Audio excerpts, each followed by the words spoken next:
This is getting out of hand as the Mikko Rantanen situation is absolutely absurd. There's some flying reports around a trade to Dallas, but that has not gone through. The Leafs are back in the mix, and this situation is something we haven't seen in a very long time. Stay tuned for all that in this episode, but before we get into a quick reminder, hit that subscribe button. If you're part of the 71% who aren't subscribed to the channel, this is the place to be for daily Leafs content. We'll be live before the trade deadline, counting down the deadline for you, probably around 30 minutes to 45 minutes before the deadline. So make sure you stay tuned for that live stream with Darius.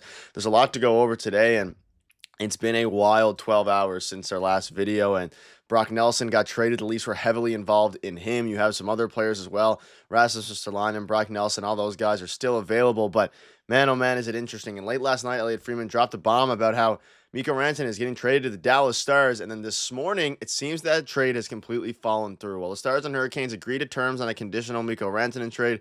According to multiple reports, Dallas hasn't been able to agree with Rantanen on a contract extension, so as of now, there is no trade, and there's also been some back and forth between reporters themselves.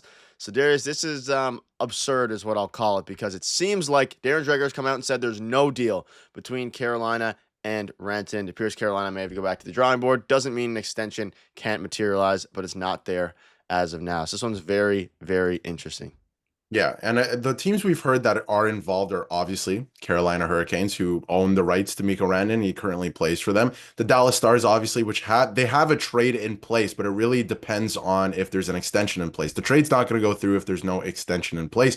We've also heard the Florida Panthers and the Toronto Maple Leafs. The only thing for me is out of those teams, Carolina, Florida, Dallas all have much lower state tax than Toronto, obviously, with their provincial tax. So I think that it's more likely that he's going to sign with an American team at this point from everything we've heard. But, there's a real, or not sign, sorry, be traded to, but there's a real possibility that he ends up just staying in Carolina at this point. If it's looking like if it doesn't come with an extension and it's not 13 to 14 million dollars, it's not going to happen, because the other thing we heard is there is a contract on the table for a trade to Dallas for around $12 million, and he doesn't want to sign it. He wants more than that. So I think things are going to get very interesting. And as we head towards the deadline, obviously, feelings might change. So things are going to get a little bit crazy. I do wonder if he still ends up a Toronto Maple Leaf. It's looking a little less likely at this point, but you never know as we get closer to the deadline, like I said. But I do still think, this is a guy who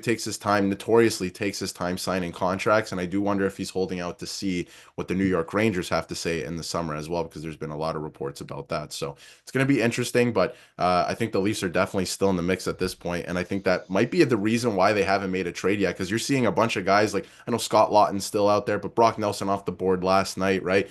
Obviously, the package for Rasmus Ristolainen is huge. We heard this morning. So it's going to be interesting to see what happens closer to the deadline. Yeah, you see this here. Here's the Mikko Rantanen situation as it stands now. Step one was Dallas and Carolina agreeing to the framework of the trade, which happened. Step two is Dallas reaching to an agreement on a contract extension, which hasn't happened.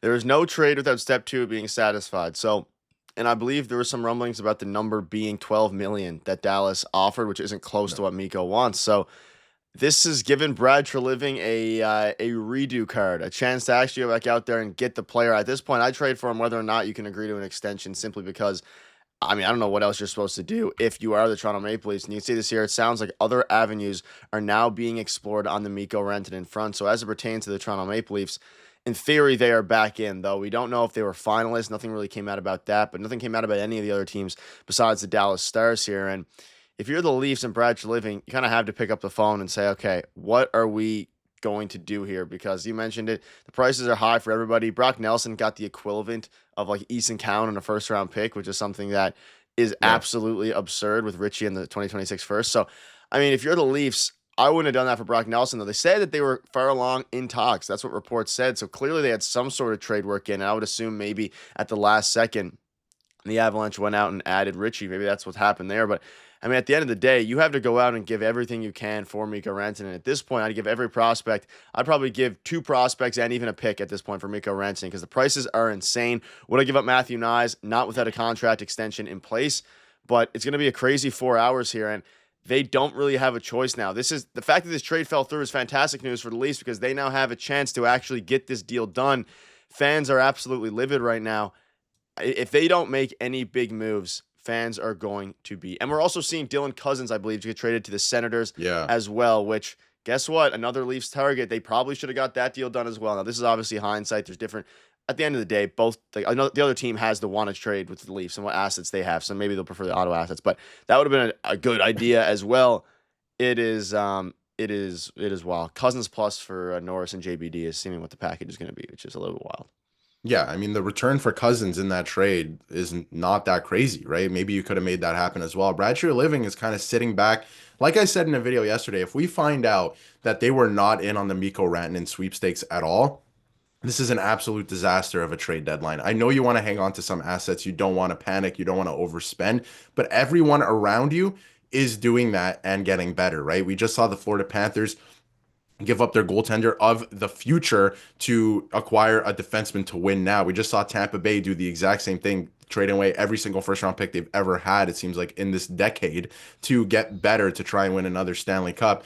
The Leafs haven't done anything. The Ottawa Senators, now getting Dylan Cousins, are getting better. Like everyone in your division is getting better, and the Leafs are standing pat and saying, well, we don't want to trade away some assets. So if we find out that they weren't included in this or very close, that's going to be incredibly disappointing. And if they don't make any type of big move here, like if they go out and get Luke Kunin, or Kunin, excuse me, from the San Jose Sharks, and that's the only thing they do, very disappointing. They're not upgrading that much. Yeah, I have to assume, but we've been saying this the whole time. Maybe they thought they were in on Mikko Rantanen, so they didn't make a trade, and then things started to pick up. But again, rumors were they were in on Brock Nelson, so that trade happened Yep. before the Mikko Rantanen trade. So maybe they aren't in on Mikko Rantanen at all. There's still a couple of different avenues there. It's believed the AAV and the extension for Mikko would have been at least 13. The offer from Carolina was believed to be 12, 12.5.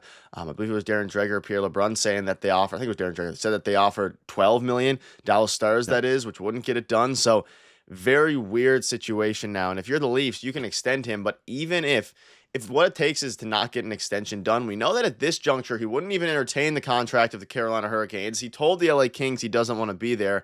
And now it seems like the Dallas Stars haven't offered enough. So the Leafs maybe have an opportunity here to slide in and say, okay, we'll give you your $14 million in the offseason or now, whether or not you want to sign it now. We'll go out and give you, of course, whatever number you want, because at this point, if Mitch Marner leaves, you have some contract space open or some salary cap space. And Frank Saravalli, again, it is trades are conditioned on an extension. That's what Frank Saravalli said last night. He basically said that Mikko Rantanen's camp are actively negotiating a new contract with the Stars. If that price is met, which it hasn't been yet, then Mikko Rantanen is expected to become a Dallas Star. That was late last night.